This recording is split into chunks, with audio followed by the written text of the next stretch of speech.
Hey there! If you are wondering how to stop syncing your contacts with Gmail on your phone, today is your lucky day. We are going to show you how to easily remove Gmail contact sync in just a few simple steps. Let's get started. First, let's head over to your iPhone's Settings app. Now scroll down and tap on Apps. Scroll down and find Mail.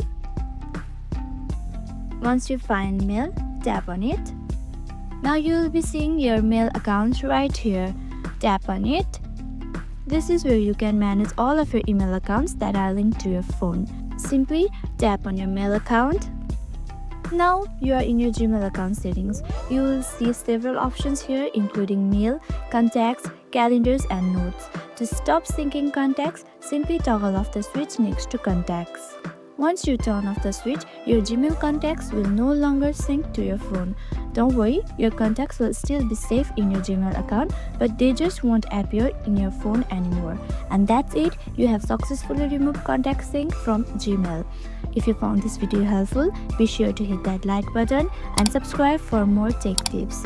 Drop any questions if you have in the comments below. Thank you for watching and I'll see you in the next video.